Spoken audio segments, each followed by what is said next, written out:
What is shaking, Bocce Nation?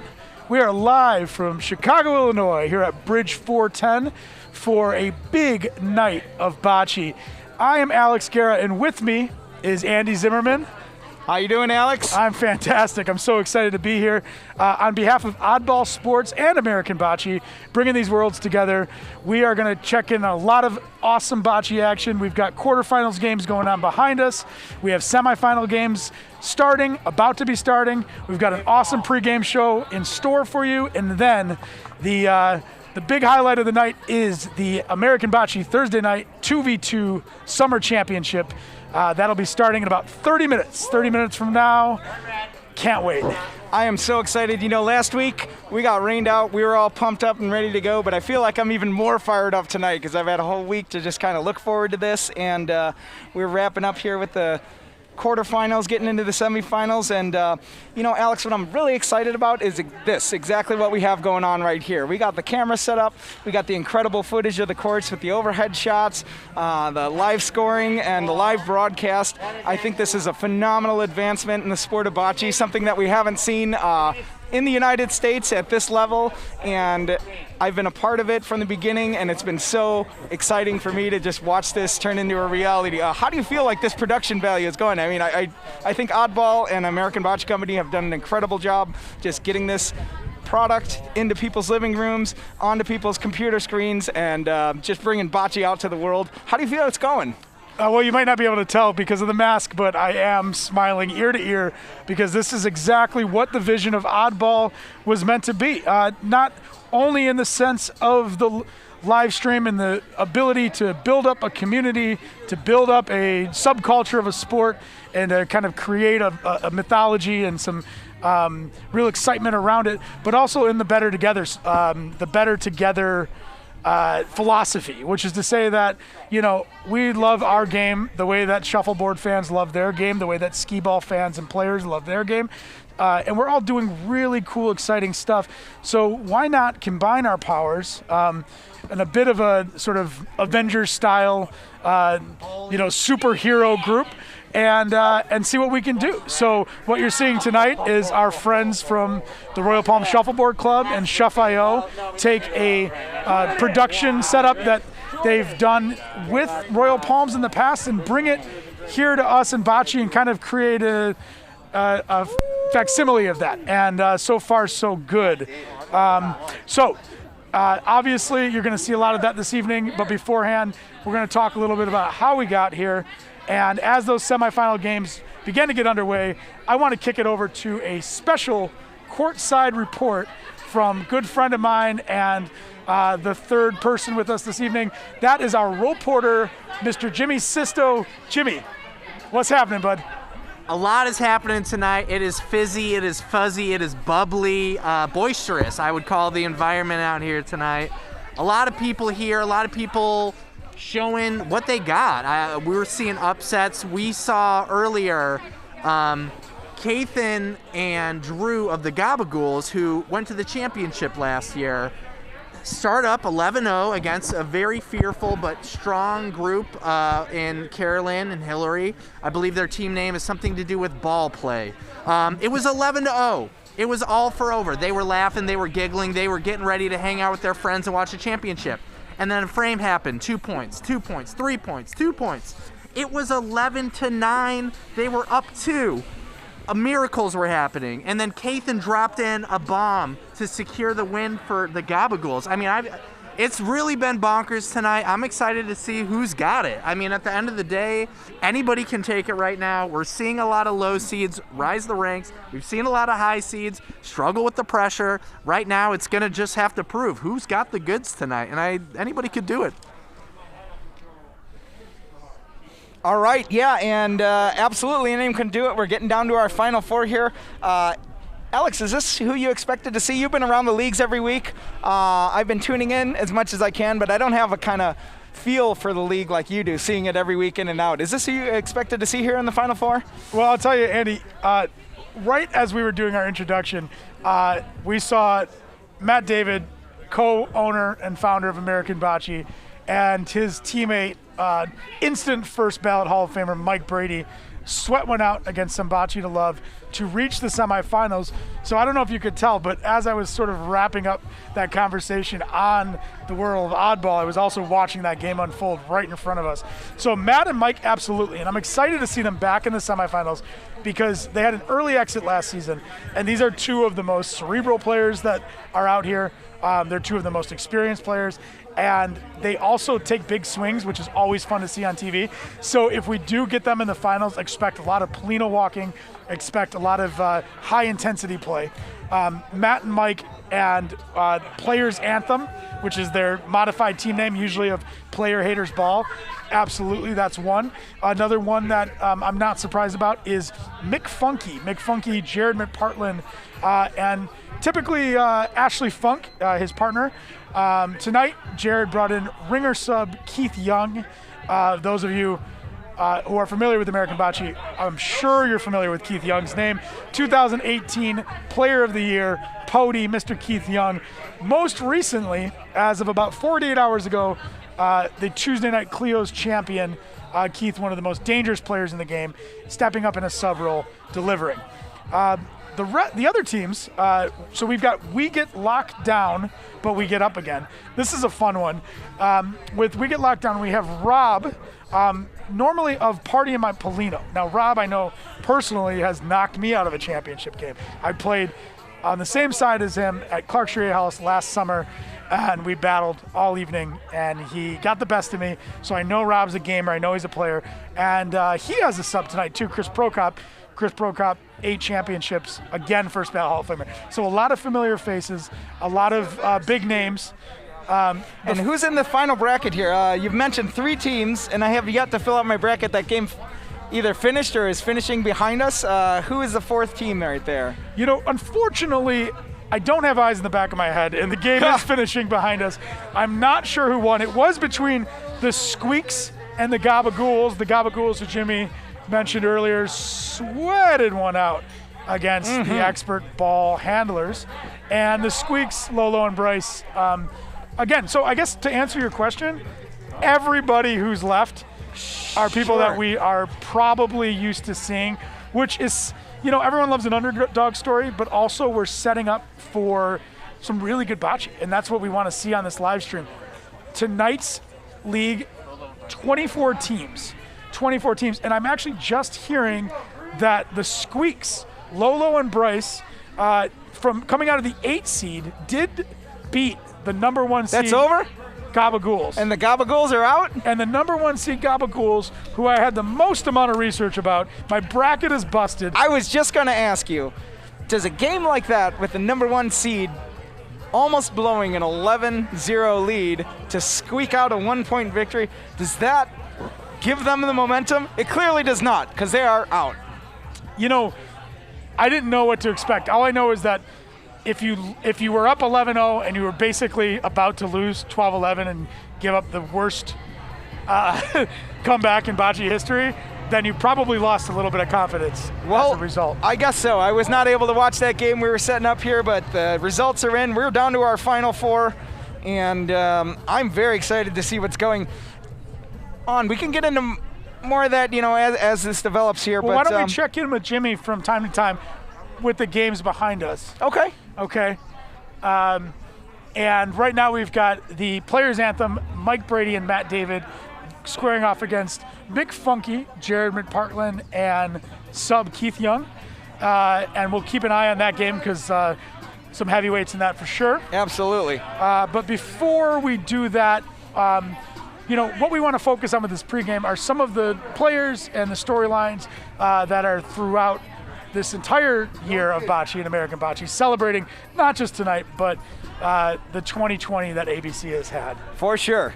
And although it's been a very different year than we've had in any bocce community, we are still playing bocce, and we still honor our players. And let's talk about these awards that you give out every year.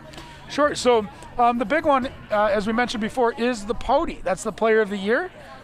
We mentioned Keith Young was the 2018 Player of the Year, and Keith definitely wore that crown. It's now, I don't think anyone in the bocce community doesn't call him Pody, even though technically he isn't the Pody anymore. In 2019, he passed it on to John Brady and to actually my wife, Lydia. Yeah, they won the co-Pody, and I've noticed that nobody calls either of them co-Pody. No one calls him co-Pody. Where 2 years ago's Pody is still the Pody. You know, and all 3 of those players, though, what do they do to earn that title? Well, you know, obviously they have to win, right? So we look at the criteria for what makes a pody. And interestingly enough, that starts with a little napkin math. It starts with a train ride between me and roll porter Jimmy Sisto. And for those of you who don't know, this whole pody nonsense, or not nonsense, but the whole pody thing actually originated from Jimmy trying to kill a couple hours on a train. Let's kick it back to Jimmy and hear that story. It was a crisp 32-degree Detroit day, as I think it was, Al. We're on the train for 5.5 hours. We're trying to figure out a way who to just honor in the American bocce community, who's had the best year, and what is the criteria for that. So I believe we started coming up with measurements of not only skill level, but levels of clutchness. I think there was like ability to work in and out of weird areas. Ambassadors. We have a lot of people in this community, as you can see, as I put on my glasses under my mask, as everybody knows with glasses in the community, it's tough. But a whole list of things and criteria that really come down to who is the best. That's what we tried to figure out. Who is the #1 player? And it's tough. We have a lot of great, versatile players that really range the gamut. You can't look at a type of person in bocce and just say, that is a good bocce player. You never know who it's going to be. It's really all heart at the end of the day. And it was fun. We took about 5.5 hours to create that. And I think the remnants of it still exist on a napkin somewhere, I think, Al. And Jimmy, is it true that we might have got some bunk information about the quarterfinal, semifinals? I think so. I'm not sure who fed you the misinformation, possibly a person, a saboteur, if you will. But the Gabagools are, in fact, still alive and still in it. They are alive. Just what I said. So much momentum from dodging a 12-11 game. And you're fine. Unscratch your matchups. Everybody is thinking about the Gabagools, and they want respect, and we're certainly creating a narrative that we're not giving them the respect, but Bryce and Lolo are knocked out. I repeat, Lolo and Bryce are knocked out of here, and they are playing the lockdown, the fun, I get locked down, but I get up again team. So a little bit of an upset here tonight. Okay, well, I'm glad Kathan didn't break my heart, my Kathan heart. Here they go. Okay. Here they come. But back to the matter at hand, we're talking pody. And we're talking 2020, and for me, I'm going to state the obvious with the front runner for the 2020 Player of the Year, and that is John Hillebrand. John Hillebrand, if any of you have followed the ABC live streams on Oddball over the past couple months, you've probably seen John. He is actually the back-to-back Wednesday night champion. He won both of those live here from Bridge 410. Prior to that, we had been on a 6-month hiatus due to the pandemic, but in the January-February leagues of this season, John won the Wednesday night league then too. So, John's track record this year, 3 leagues, 3 championships. Doesn't get much better than that. However, this is a voting award, and there's a lot of voters involved. We like to honor the community's opinion when it comes to pody, and as Jimmy said, it isn't all championships. It's regular season play, it's ambassadorship, it's regular season accolades, which we haven't had as many this year. So let's take a moment and explore some of the other options for pody. Sure, there's a handful of players here tonight, still in, that have 1 medal already going in, with a chance to win their second. You have another league coming up right around the corner, so they're going to have a chance to at least tie John with championships. But like you said, it's not just about championships, it's about winning and making other players better and bringing people up to the occasion to perform at their highest level. And the individual player that can do that really stands above the rest as a great player. And you know what, Alex? While we're talking about this, I've got to give a shout out to my favorite bocce player, my Scottie Pippen, my boy, Dave Crone. He has had an incredible year. Before quarantine, he helped me win the Monday Night Chop Shop Championship, which was a 32-team league. It was Dave, myself, Andrew, and Kurt, and we won that league, and a week later, we went to Las Vegas for a 3v3 tournament on a long bocce court, 90 feet courts. That was a 48-team field. Alex and I played with Matt David, and we did honorably. We got a bronze medal in the second chance tournament after we were eliminated early.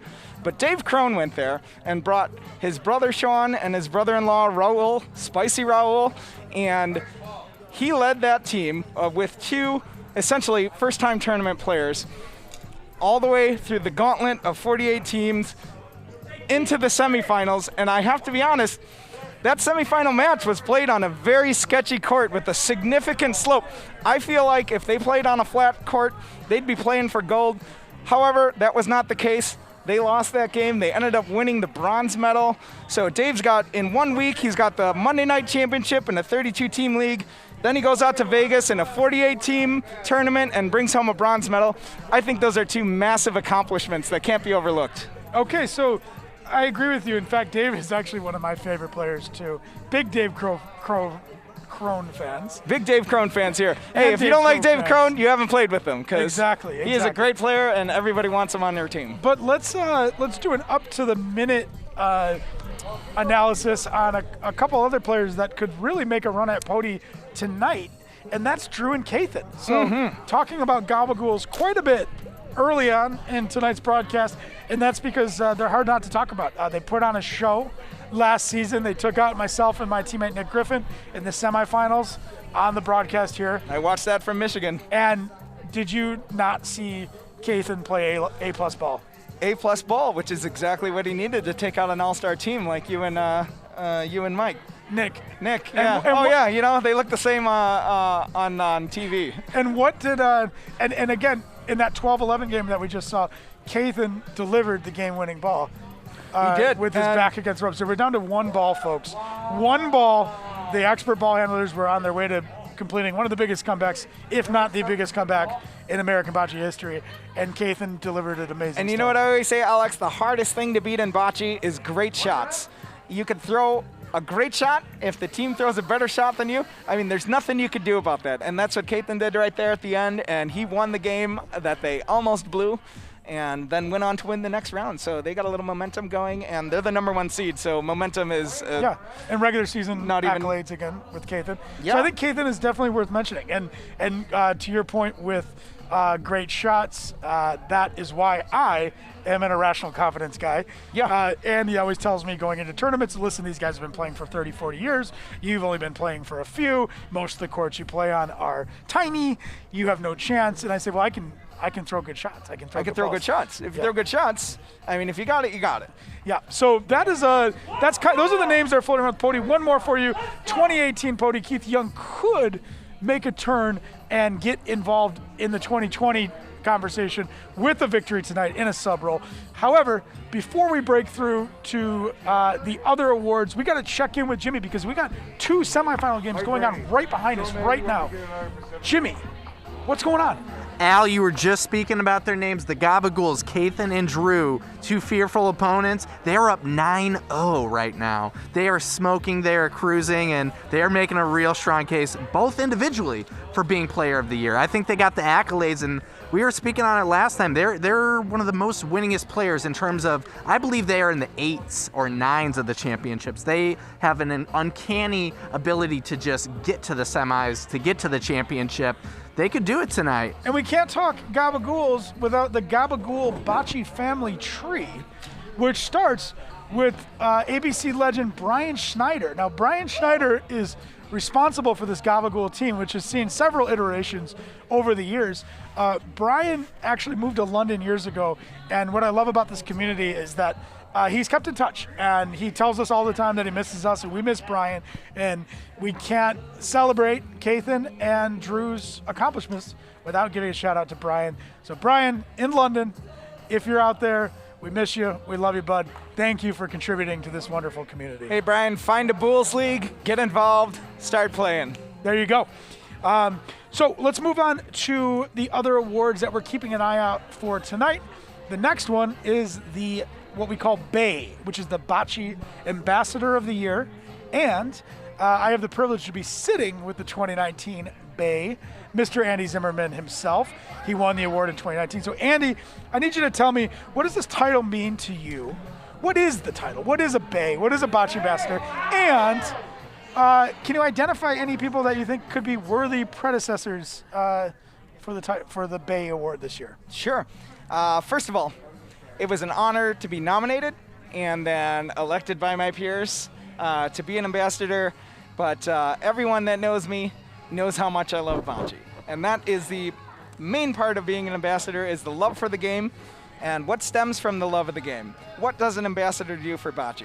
So what I like doing and what I think helped me earn that award was to be present, to play around, play with different people, play with different teams, play in different leagues, play in different courts, introduce new players to the game, find new players that have already been introduced to the game, and give them pointers, give them pro tips. I don't hold any deep pocket secrets. I got nothing to hide about the game. If you like the game, I want to show you how to get involved, how to get better, how to improve your game, how to improve your mind space, and become a better bocce player, because there's nothing better than competing against the best. If you want to be the best, you got to compete against the best. And I think a true ambassador not only will play well and perform well, but he'll bring others up to his level as well. Just much like the player of the year, bringing players around you into the game, around the game. And then on the second level, it's just the community and other communities.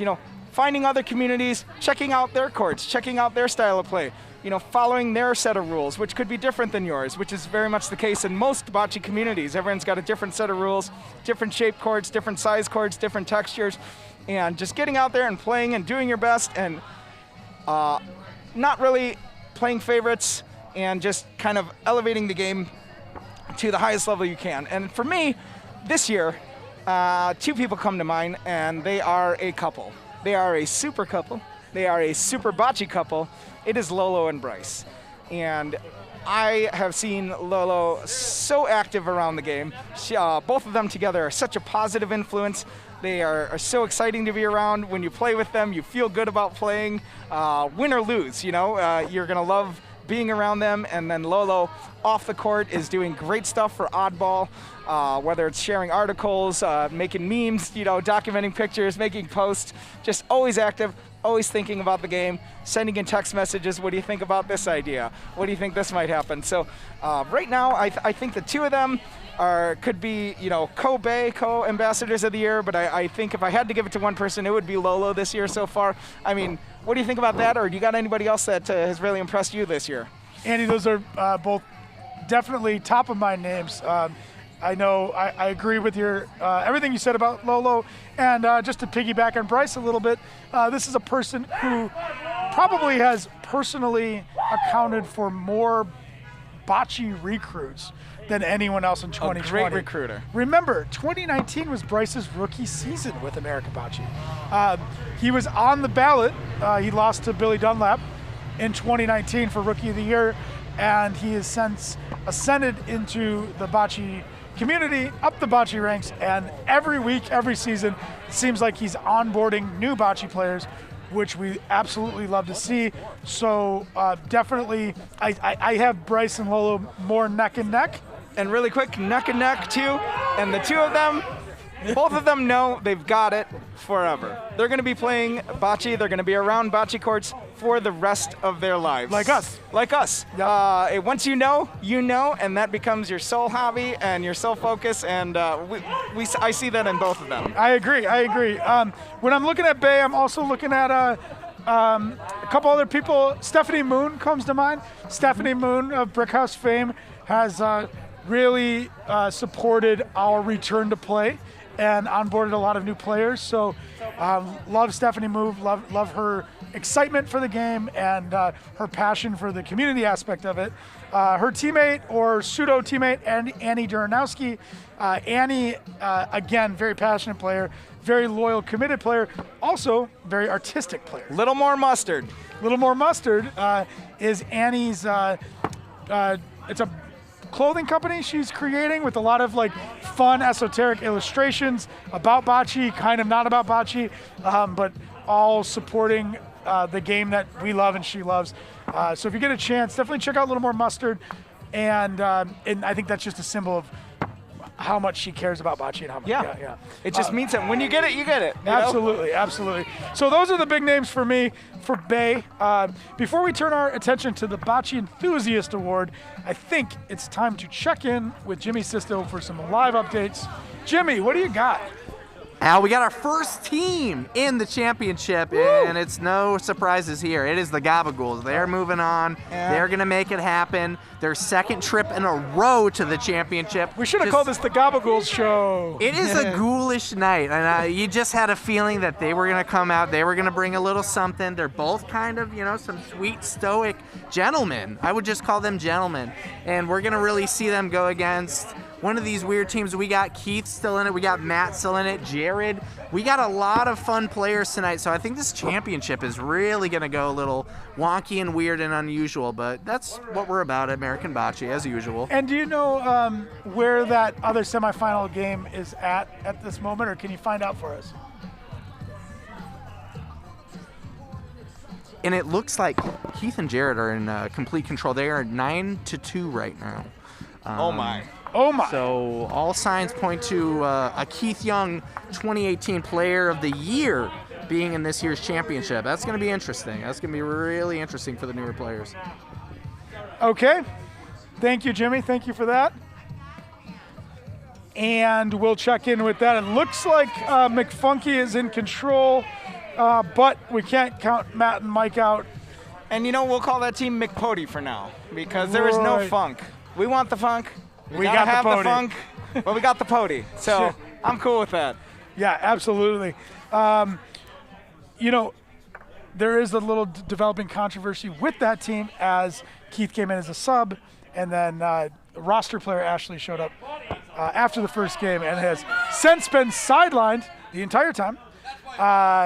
And I've heard some whispers of the drama. We'll see if that amounts to anything. Yeah, and I think if it's not a problem in their home, it shouldn't be a problem in our home. If she's okay with it, then we're okay with it. And if I were her, I would let the pody play.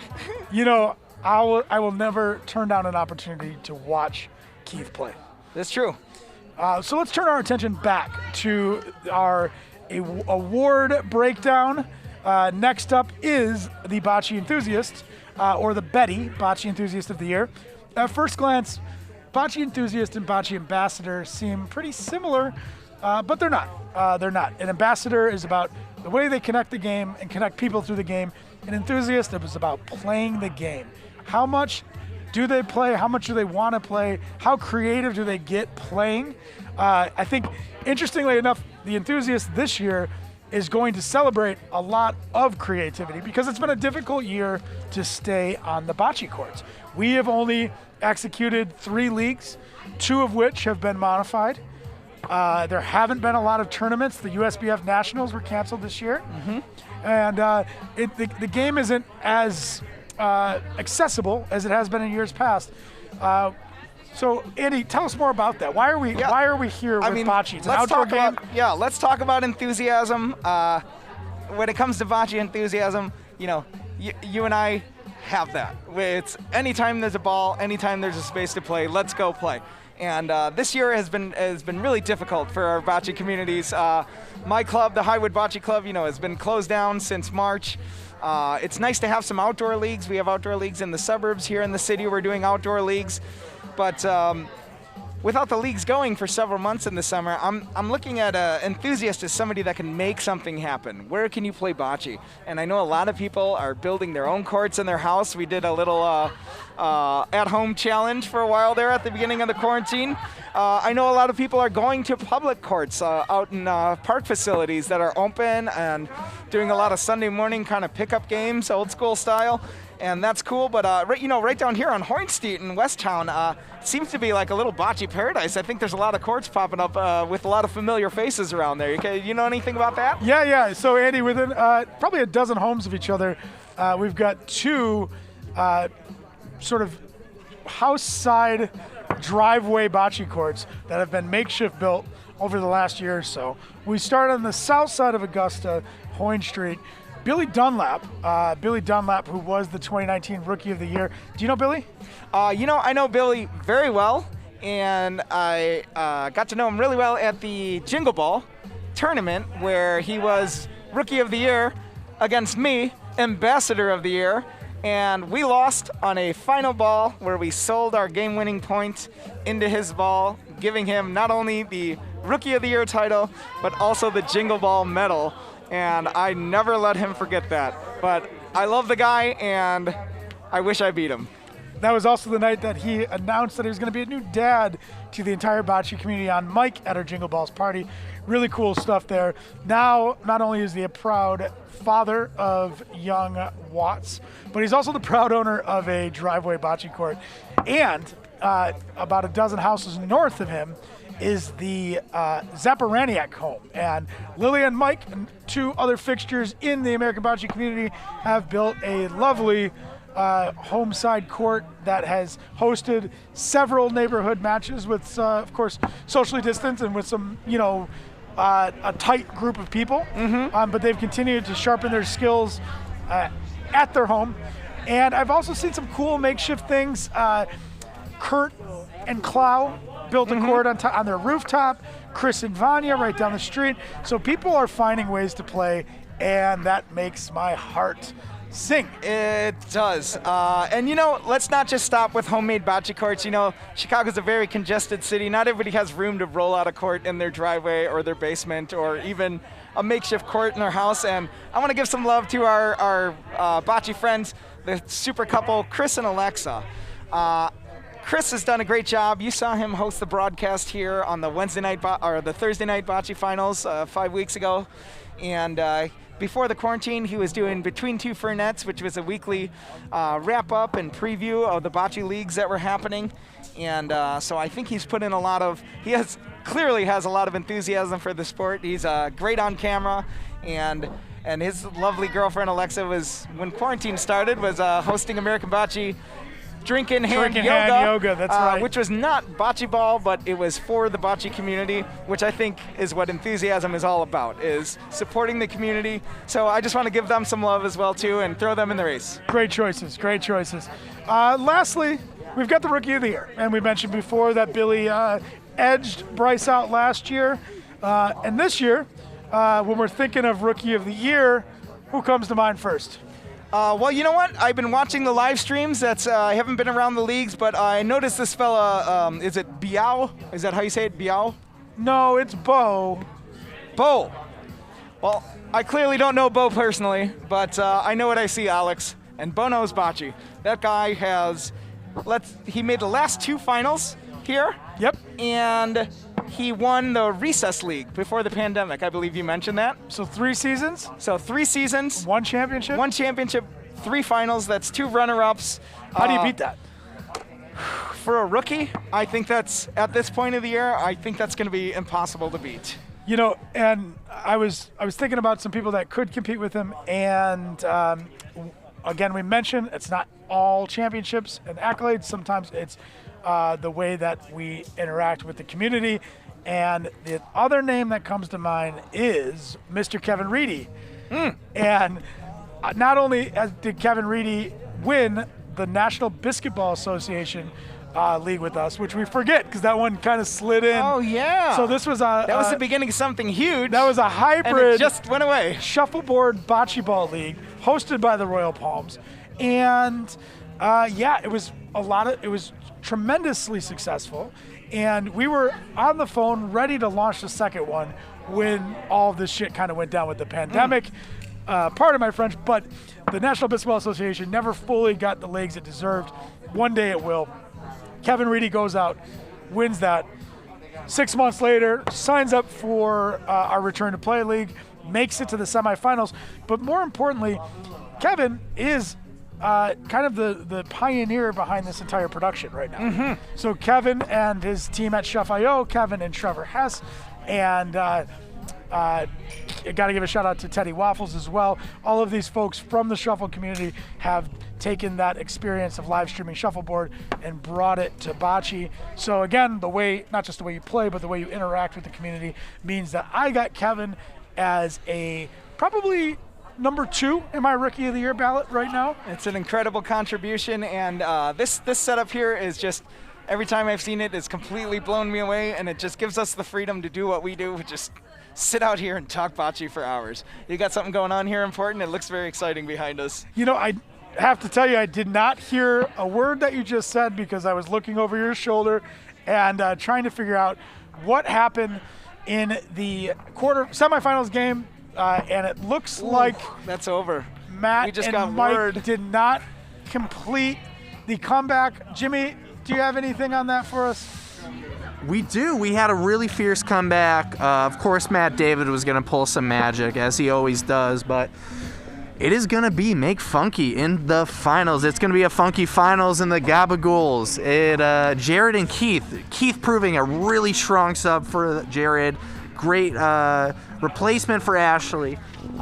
We are going to have an unbelievably fun finals of the Gabagools and Make Funky. Andy, what's your first impression? What are you looking to see for that finals? Well, I am always surprised when Mike Brady is not in the finals because I feel like that guy's just got that killer instinct, and he always beats me, and I feel like I'm unbeatable. So he intimidates me, and so when you knock out someone like that, I am not saying that Jared and Keith aren't great players ready to go to the finals. It's just when you take out a super team like that with a founder and a perennial, MVP candidate, that's an impressive win. And the Pody Keith won a championship last night with his old friend Donko.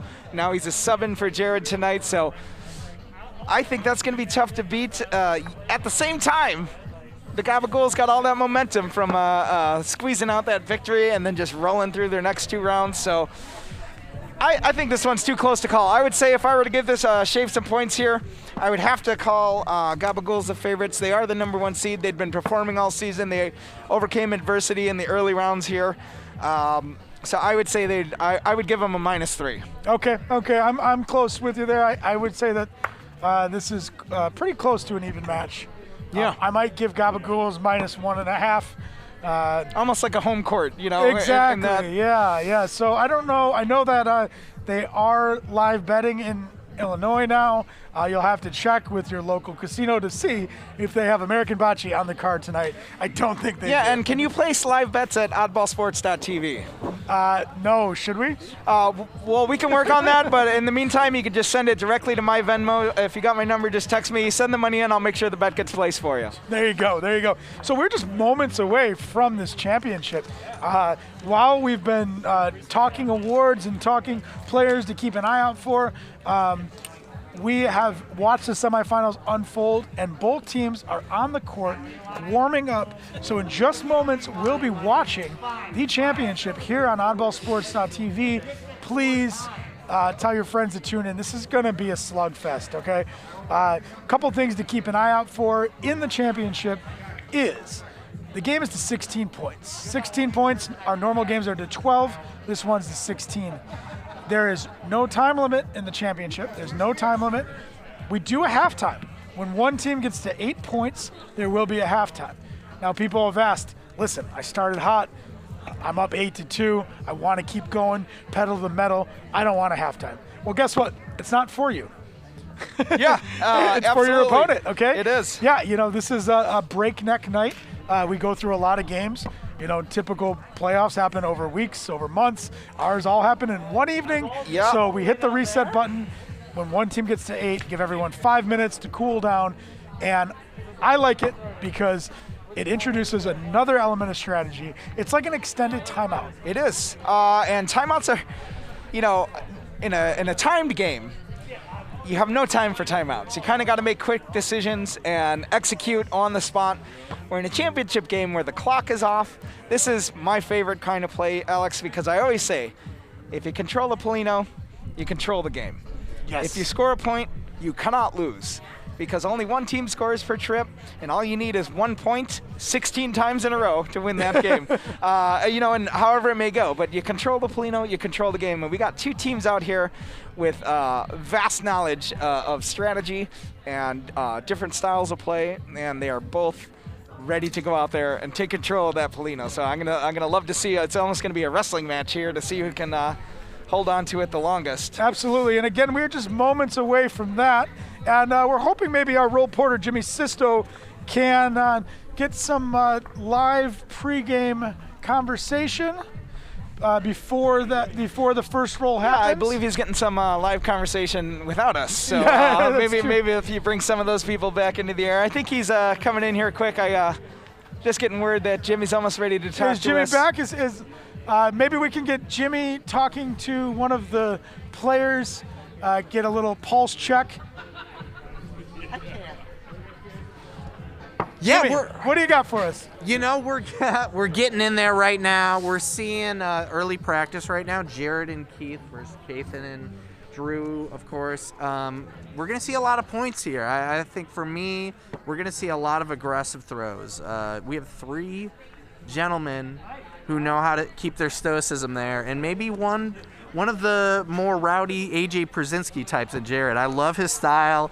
Jared is such a great competitor, and we're going to see kind of what's going to prevail. Are these teams going to keep quiet, or is there going to be rally moments? Getting to know Jared earlier, Jared mentioned that it was a tough decision going with Keith because his partner, made it here late, and then Keith had the juice going. What do? Do you go with the hot hand, the sub who's with you, or do you go with your original teammate? Do you guys have an opinion on super subs and what it means to replace your partner? We did touch on this earlier. I like Andy's stance, which is if it's okay in their house, it's okay in our house. I have been in a situation as a player or as an available sub because I'm always around, but I try to only play in 1 league a season, and where I've had to turn down a lot of subbing opportunities. Sure. And the reason I do is an integrity move, I suppose. I have a lot of integrity. In my league, out in the suburbs, you're not allowed to sub within the league. So if you're playing on a team in that league, you cannot sub for another team. So Keith is clean here. So Keith is clean here, by that, and that's kind of the honor rule in that you can't bring in a super player from another team because that's going to upset some people, good or bad. However, tonight he made his decision. He brought in his super sub Keith, and they've been playing on many teams all over the city for many years, so it's not like he's an outsider. But I just want to know why you would sign up with a player and only to bring a sub in the finals in such a short league. It's an odd move to me, and however, it's paid off so far. So for sure, and maybe it's a bid to get Keith on top of that 2020 Pody conversation. Possibly. And if do you really think Jared would be that selfless? Not at all. Okay. But what's interesting about it is that unfortunately for John and Lydia, 2020 was not the year to wear a Pody crown. No. Because there was very little bocce to be played. In fact, John hasn't played since I think you took him out at the Chop Shop Monday Night League. Yeah. And but he is making his debut next week with you, boy. The team is Remember John. Remember John, me and John Brady. Wow. Yeah. Okay, let's kick it over to the pre-championship shot routine sponsored by Fernet Branca. Touch elbows first, yeah. Cheers, cheers. Cheers. Cheers, boys. Cheers. Hey guys, let's have a good game. Oh, nice. No punching each other in the dick and all that shit. But let's go. Cheers. You two are. Cheers. Let's go. Cheers. Cheers. Feels good, man. Oh.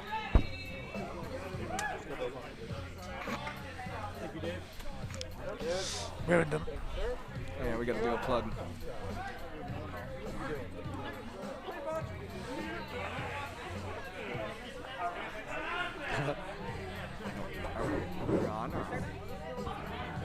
That's the one.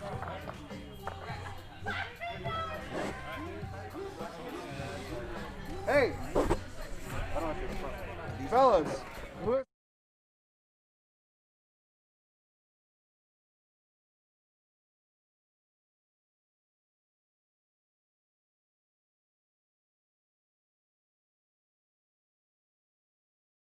So far is the normal pre-championship routine, the shot of Fernet Branca, which has been going on since day one here at American Bocce.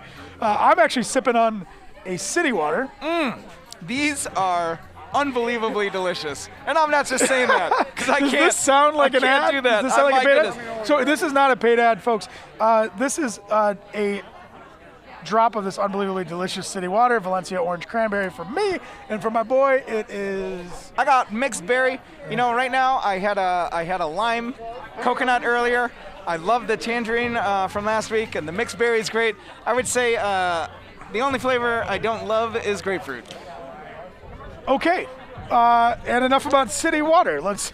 No, kidding. No, I actually am really excited about. The only reason I bring up city water is because we had the pleasure of hanging out with these guys over at Solomon Brewing. We're doing some really cool stuff with wiffle ball with them as well. Oh yeah, the home run derby. Yeah, so the collaboration beer. Okay. It's all kind of coming together. But enough about beverage. I think we Let's got get to bocce. championship bocce. All right, so we got Dave referee, little Dave. We know Dave from shuffleboard fame. We know him from bocce fame. We know him from the Chicago restaurant scene. You ready? And he looks ready. We're ready. Let's play some bocce. Let's go. play some bocce. Here we go. The championship is underway, and we have done enough talking. Let's watch some bocce. Yeah, here we go. And if you stuck with us from the beginning, you've heard us talk a lot about Cathan. This, folks, is Cathan with the first ball of the night. We got one red right now.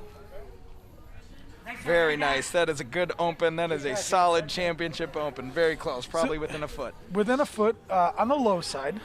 Let's talk a little bit about strategy as it pertains to high and low side, particularly with this court on the concrete. Yeah, this court, as we know, I played you in the roll-a-thon, and in 12 hours I did not adjust.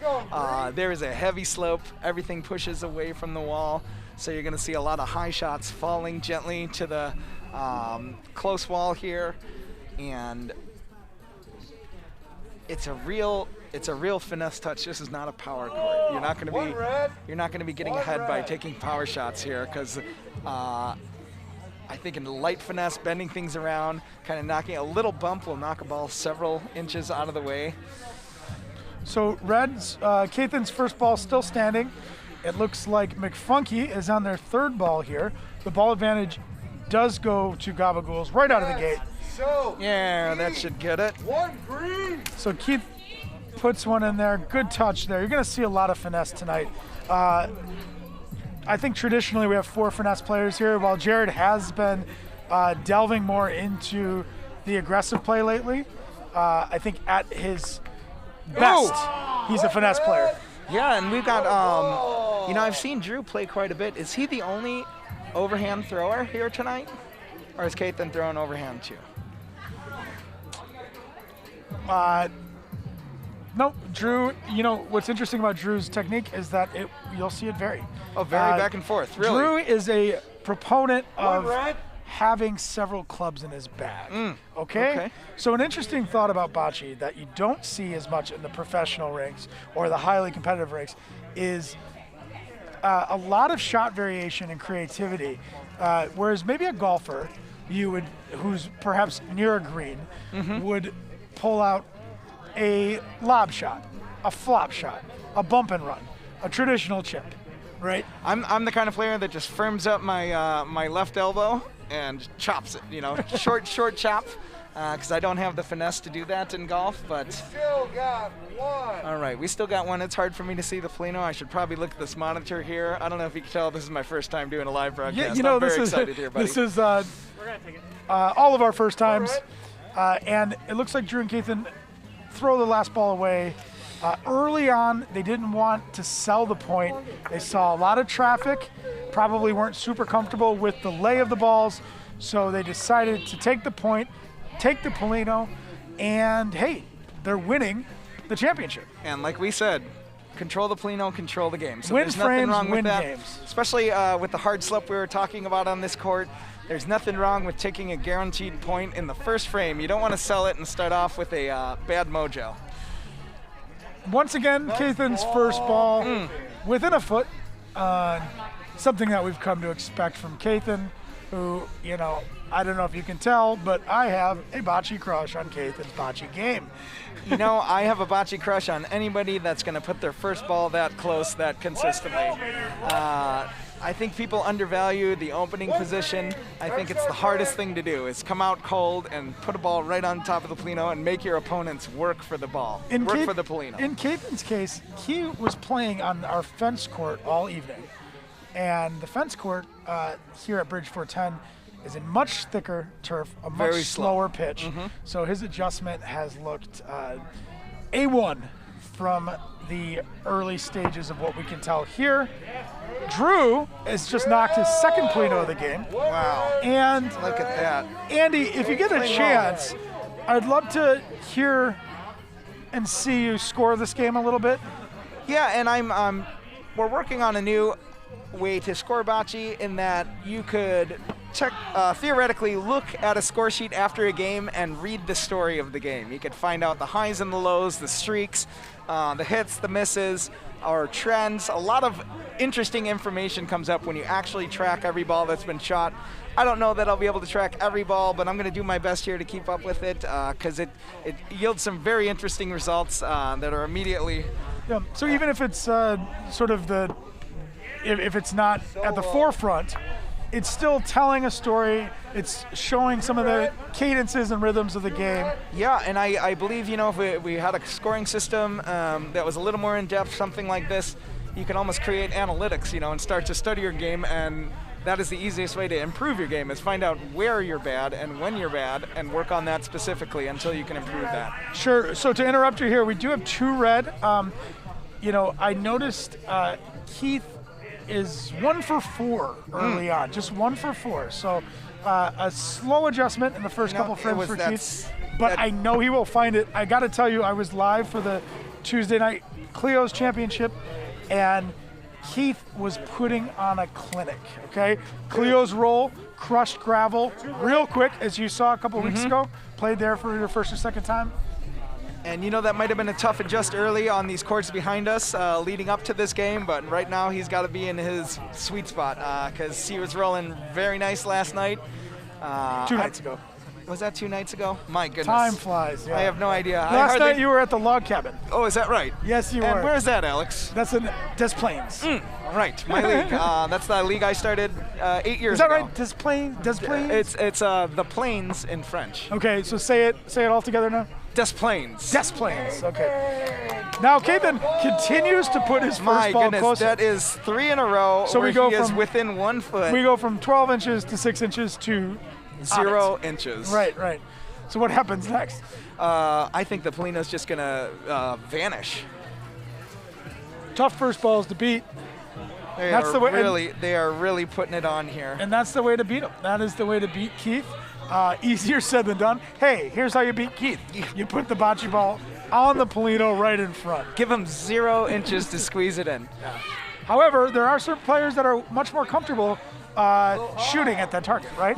Absolutely. You know what's strange here is how McFunky here is continuing the sandwich, and again, the sandwich is a formation nickname for shooting ABBA, where one player will shoot the first ball, the next player will shoot the middle 2, and then the opener will play anchor. And I love Keith being the bread of that sandwich, shooting the A balls, because Keith is such a great opener, and the best quality that a closer can have is to be a great opener. Right. Because when you have 1 ball left, the best possible thing you could do is get it closer than the rest of the balls. So I like their setup. Speaking of closer, how is that for a seal? That is a great defensive ball. So remind our watchers, what is a seal and why was that shot so important? Because you might look at this and say, hey, Red's still got the point. Yeah, defense is rarely a primary objective in bocce. Bocce is a very offensive game. You're trying to score, you're trying to shoot, you're trying to eliminate balls.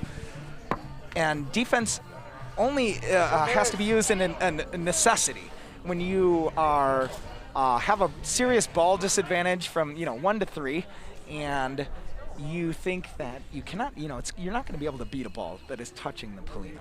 So instead of banging it out there or risking, giving up a larger amount of look at that points. shot. Look at that shot. Wow. Hate to interrupt you, but Well, no, and that was exactly, why that ball was put there was because you have to force the other team to get rid of it in order to score again. And that's what they did, and they still got another ball left. So it was a good idea to play defense. It's just they had. Oh, yeah! Oh, no. Oh, yeah! Let's go. That's one green, baby. And Jared is over-celebrating there at a key that they are down 3-0, and they just got one free point. So right. let's see if they can score one on their Where own. do you stand on celebrating an opponent's miscue? So personally, I don't get too vocal in any part of the game, but it is a great mental technique where you can really mess with somebody by over-celebrating a ball that they might have messed up because. Dave and I, when we used to play with the Volosexuals back in the day, we would, anytime we were losing and trying to make a fight back, we would high five as loud as we could, as close as we could to our opponent's ears. So they would hear that we were celebrating, and that would get into their heads, and we would just focus on our points. Certainly an element of gamesmanship there. And I'm seeing some gamesmanship early on in this match. But what I'm curious about is seeing what our role porter Jimmy is seeing, because he's courtside. He's standing right there. Jimmy. Yeah, we're seeing a lot of Gabagools starting off to a lead here. A lot of confidence out of them. But as you saw in that last frame, they were able to get them, kind of bait them into a mistake. Jared and Keith, very thankful for that, obviously. But you kind of see this team is playing a lot of mind games, a lot of defense out there. You're going to see Keith Young playing very nice as a sub. I mean, but we're seeing a little back and forth, a little mind games. Definitely a lot of potential bust shots. You got to choose, really. Am I going to go for those extra points, or am I going to settle and play the next frame and just take the point?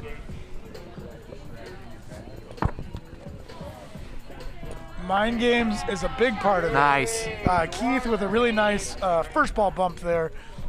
Really important part of bocce is to be able to create targets, whether it's open space, whether it's your opponent's ball, or whether it's your ball even. And I notice a lot of our best players can make targets out of their opponent's ball. Drew and Kathan are really locked in here. It's almost like they cannot miss. And Drew looks like he's playing the role of aggressor. Yeah, he went right at that ball with just enough power to get it out of there and leave his ball. One. One? Are we going to measure that one? Yeah, I suppose that is one. It's in the Close. overhead. It's close. Interesting scenario here. So far the Gabagools have controlled every frame, and the only point that McFunky scored was a bust. Yeah, which means was scored also by the Gabagools. Exactly. Is this another bust? Is this another bust? Ooh. That looks like or are we two, looking at possibly 3 red? 3. Okay, these guys are on it. That is a 2. That's a 2 red for sure. Okay, so we got 2 red. Another risky lane here. If he were to bust right now, this could strip all that early momentum away. Yeah, one thing I know about Kathan, he's like Roddy Rich. He'll take his chances in traffic. That is your first bocce Roddy Rich reference, I think. I hope. And he plays a little conservative there. And we got 2 reds. So we got a 5-1 lead. We got a 5-1.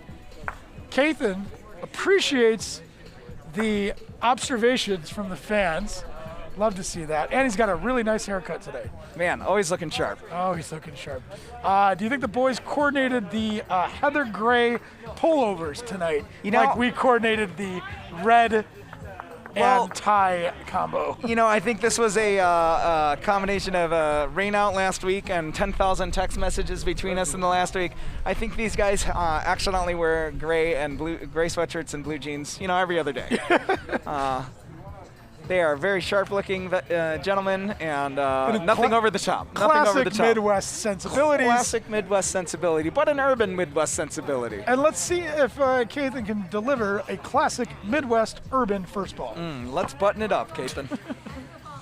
Anything? Again. This guy cannot be stopped. For those of you keeping score at home, the Gabagools have had the lead Polino 4 times, and all 4 times Keithan has put it within a foot. 2 of those times he's put it on the Polino, and The one time they didn't have the Polino, he rolled it within 6 inches of the Polino to take the point away from McFunky. so of So his Alex- 5 first balls, his proximity collectively is probably somewhere around 20 inches. I would say less. Okay, amazing. Great Really stuff. incredible. I'm And glad I'm not playing him right now. back to defense, Alex. Okay. When we talk about defense, a good defender has to be in front of the Polino. There is no business having a defensive ball in the back of the Polino because that's called the backboard. That means you can just roll your ball right into the other ball and stop it, and you're obviously going to be closer because they're behind. So that is a tough ball. It's a very good lag. Just in this situation, that does not play to their advantage unless they can bump this red ball. Is Keith drinking a shot of whiskey? Drink in hand, folks. If you're new to American Bocce, the golden rule is drink in hand, okay? A lot of the world's and countries' most elite bocce courts don't allow drinks on the court.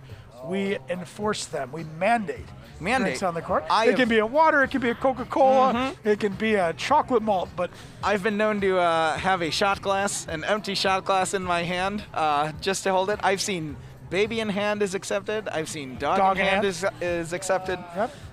And the reason for that is, there's a lot of reasons, but one of them is that it's a reminder. A little unlucky there for Drew. A little more bump. gamesmanship from Jared there, the run in front. That ball looks low. To be fair, maybe like Giannis, Jared's not here to make friends. He's here to win the championship. I heard that he just unfollowed Ashley Funk on Instagram. His wife or fiance. That could be telling. That could be telling. Unfollowed her on Instagram. We might Big see. shot. Look at Keithan. Oh! Look at God.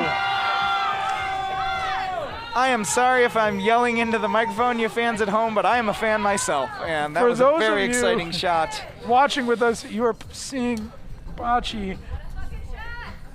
Is that Jose Bato? How many is that? Is that all 4? Oh my goodness. We might be going into an early halftime. 3 That red is means 3. We are at halftime. Oh my goodness. We're gonna have our first broadcast ever. It's gonna be 20 minutes long. That's halftime, folks. That's halftime. That's halftime. Where's our reporter?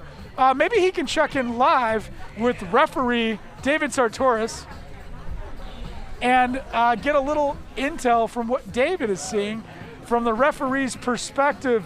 Jimmy Sisto, what do you got for us, buddy? I'm here with a great referee. Really, the Joe West of Bocce, Dave Sartoris. Dave, you saw them carry a lead out, and by them, I mean the Gabagools, the Fearful Two. A quick lead and a quick halftime. What did you see there? First, I would like to throw out there that I am nothing like Joe West, and anyone seeing this should know that I'm nothing like Joe West. But the Gabagools threw out there, and it says 8-1. It's not even that close right now. Not even that close.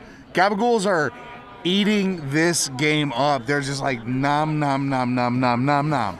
Earlier, they mentioned they wanted to just play this game a little bit more serious than last week, or last season, I should say. It's going to be an interesting finish. Really going to dig the former player of the year, Keith Young. What can you say about Keith Young and his role as a sub here in the championship? Well, so here's what I have to say about Keith Young. If there's anyone out here tonight that could win a championship solo with 3 balls in hand, it's Keith Young, and it's not even close. Keith Young is the best player out here right now, and I just don't understand what's happening to his team. It's honestly mind-boggling. The mojo was definitely there for them earlier, and I'm interested to think, Andy, have you seen anything early in this championship that is making you feel like maybe it's not the time for them, or this has gas run out potentially for Jared and Keith? we're going to keep Has it here. gas run out for Jared and Keith? I want to say a quick shout out to my sister. It's her 23rd birthday in a few days. Samantha, sissy girl, we love you. She's watching here. And speaking of sisters, we don't have any in the championship, but that's okay. That's cool. We got a very interesting 4-pack of gentlemen here. Do you see anything changing for Jared? Jared's a heartfelt player. I mentioned he's a little bit like AJ Przinsky. He's got that kick you in the teeth and take your points type of attitude. So here's what do they need to do? Here's what I think Jared's going to do. I think Jared's going to get a little bit lower than normal. He's going to get in a good squat. And then I think Keith is going to get in the Keith mind space that none of us can get into, but only Keith can get into.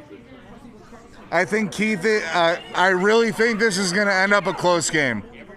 You know, you got to think the end of this first half is going to prove that a little different mindsets are going to have to happen for Keith and Jared. We're going to take a little break here.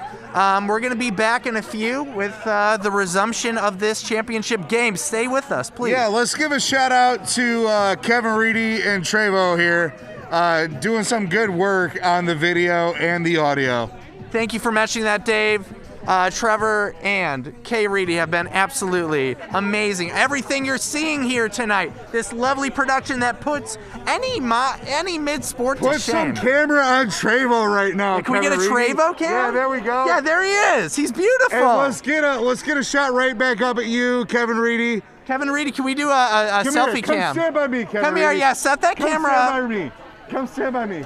Come stand by me. Look at this guy right here. He won the very first and very only shuffleboard / bocce ball combined season. This guy's a winner right here. A crazy fusion sport, much like the XFL. Kevin, what did that mean for you to be the first person to do that? Means I had a great team behind me, especially our subs we had that day, because I actually wasn't there for the championship. But you still won. The records won't show that you weren't there, and that's okay. I've still got a medal, so that's all that matters, right? Yeah, that is all that matters. The hardware is all that counts, guys, and we're lucky. Why don't you run back to your camera, because we're going to throw it back to these boys over here real quick.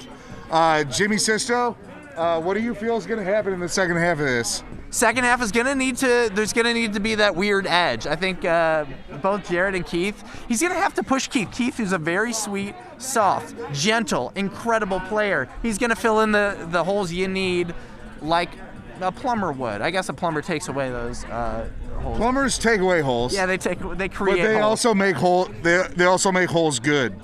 I think that's what Keith does. He makes holes good and he makes shots good. He's a proximity guy, and I think he's gonna have to be forced to play a little bit more aggressive. I think so too. I think this game is going to be within 2 points of one another, and bet me on it. Cool. I'll take that. All right, cool. Burger? I think it's a burger bet, guys. burger Sponsored bet. by Jimmy John's. We're gonna throw it back, guys. We're ready for you. It's Jimmy John's burgers. Here you go. Great stuff, guys. Yeah, super good stuff. I heard about forwards. I heard Jimmy Johns. I heard Keith Young is the best player out there.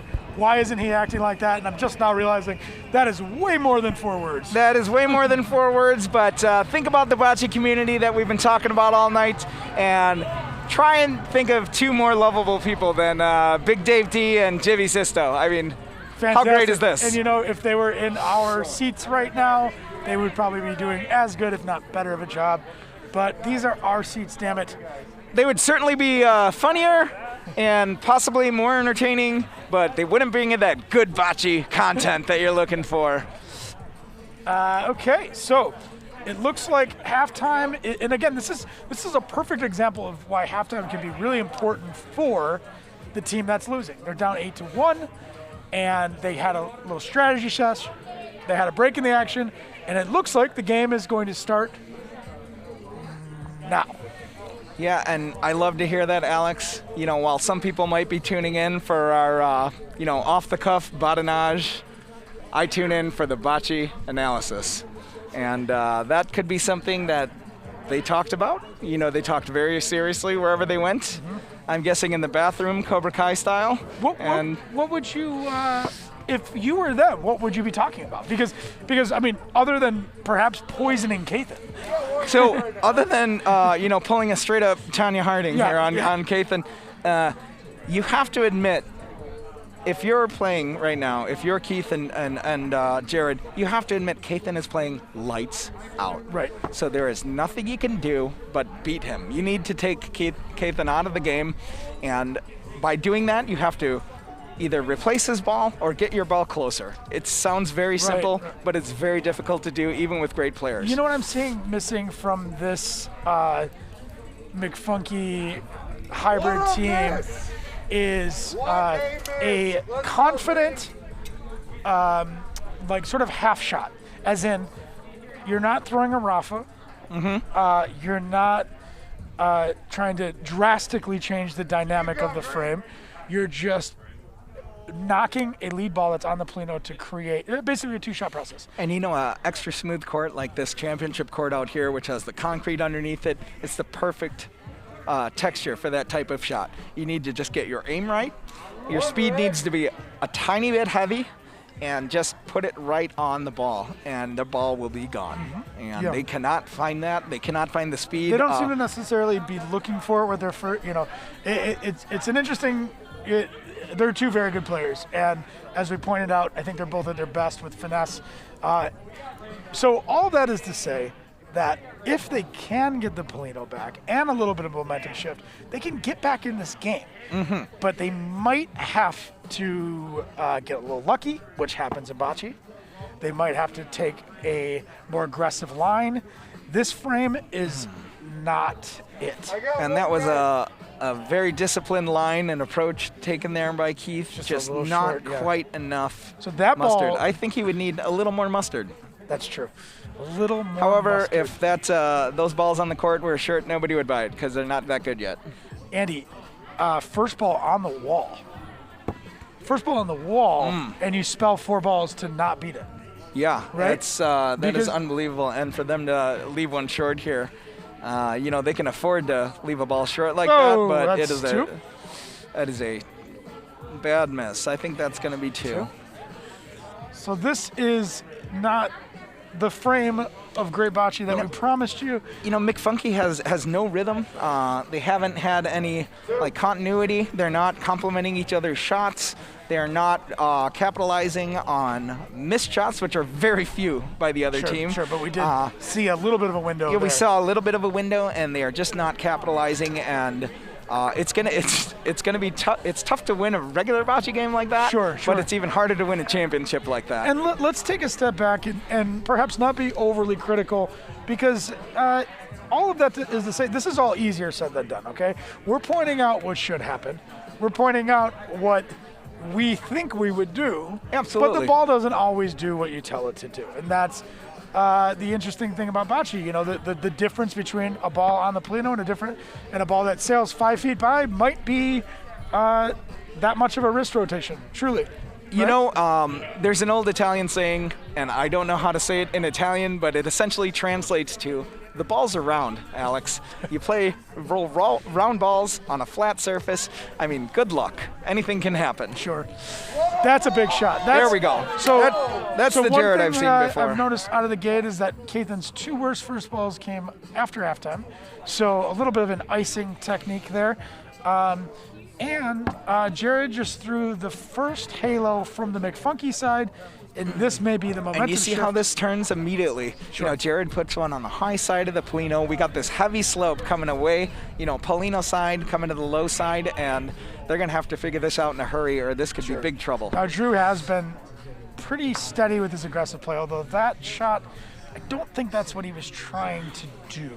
I think we're going to have to look Do you at see a some cover defense here? here. I think you got to cover, because if you leave that open, I just see a big turnaround here, Right, big right. points. And 10-2 is a lot different than 10-5. Yeah, absolutely.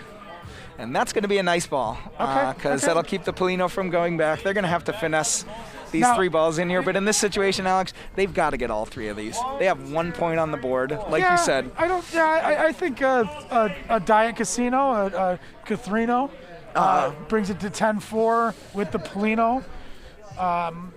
But yeah, 2 or 1 would be a disappointment. That That's so Keith. That is Keith. That is and so that's Keith. what Keith does with an opening, okay? That is the Keith I know. So that is the opening that Keithan wasn't allowing in the first half and that he's allowed in the last 2 frames. I think he'll offer a quick correction. I think it might have been the beef sandwich and mastacholi I saw him pounding over there at halftime. For those of you that don't know, Keithan orders delivery from Macaroni Grill almost every Thursday night at home, and tonight he ordered it to Bridge 410. And we know this because Alex works at the Macaroni Grill and I work for Uber Eats. Okay, there is your Diet Casino. That is a Cathrino, also known as a riverboat. And we did get our first Let's Go of the playoffs, courtesy of Jared McPartland. You'll find that situationally, when the game gets tighter and the shots become more significant, that LG becomes an LFG, looking forward to an LFG before the end of the night. And you know, one thing we cannot sell McFunky short on is Jared has been mentally invested in this game from the beginning. He's been doing everything he can vocally and physically and emotionally to get his team back in this game. The one thing he hasn't done, or they haven't done, is score points. And it's going to be hard to get ahead if you cannot score points. And speaking of Jared's dedication to the game, Jared is one of the most dedicated competitors that American Bocce has, and he's been leading a really cool sort of Sunday rec game over in River Forest. Andy, you and I explored those courts, beautiful public courts opposite the Jewel Osco in River Forest, suburb just west of Chicago. Jared's been playing there a lot lately. And Jared actually just told me earlier tonight he got into the Elmwood Park League on those red courts. However, he said that starts next year. Yes, yeah. Early registration, the early bird registration for the Elmwood Park League is over. In 2021, which I am predicting will be the greatest year in human existence.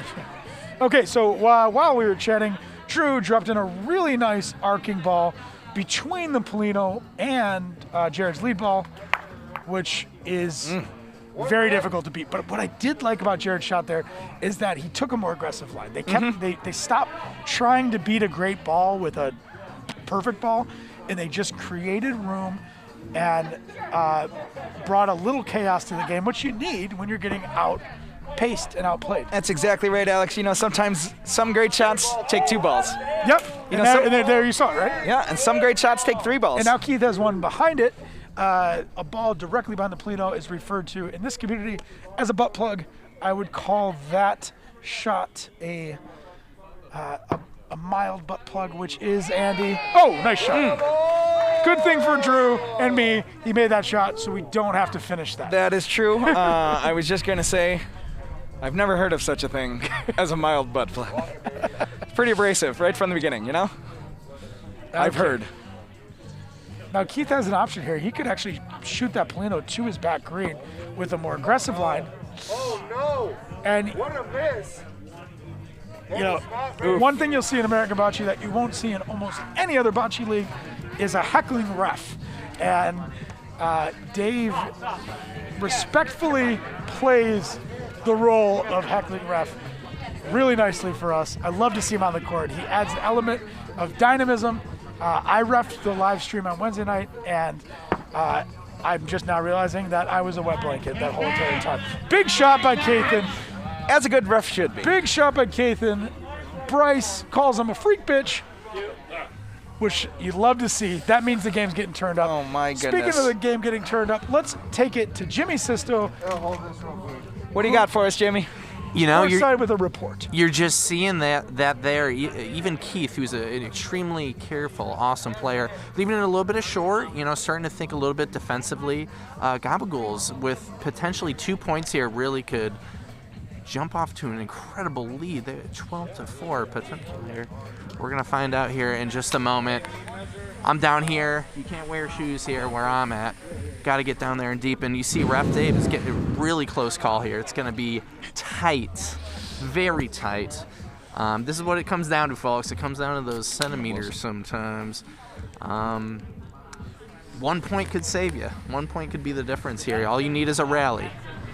We're getting real close. We're going to have to you guys might be able to think you know, but when you really get down there, Al and Andy, I know you've seen it, sometimes the eye is deceiving. Okay, we're in a tight measurement here, where Jared is questioning.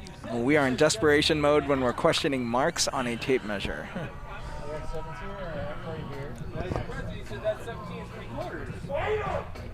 No, I have that 17 and a half also.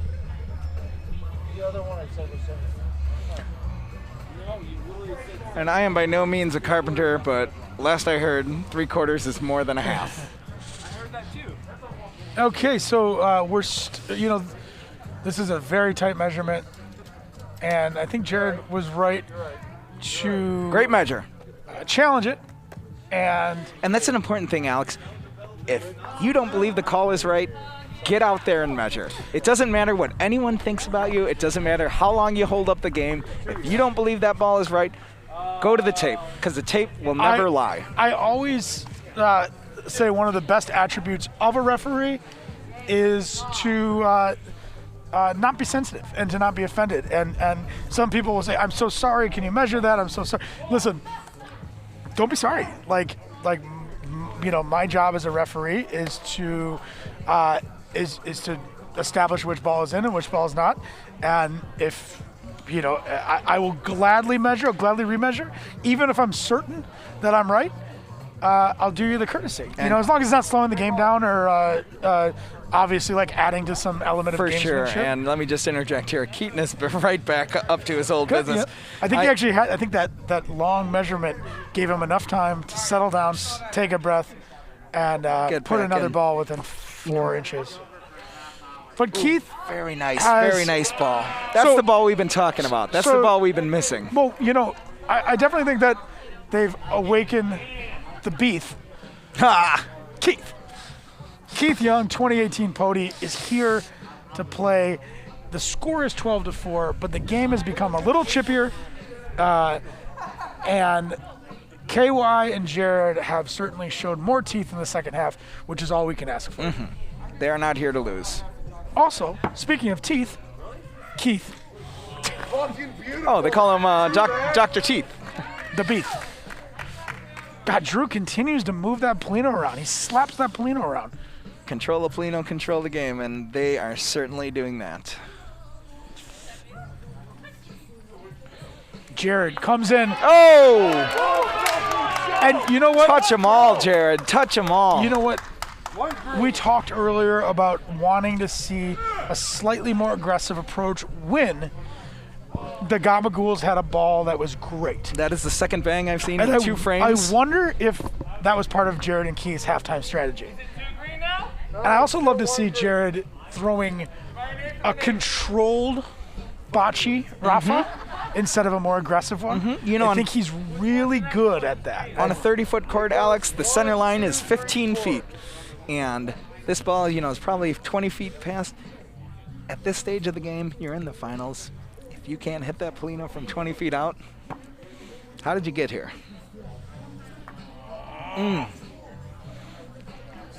Again, easier said than done, For sure. especially with all the varying.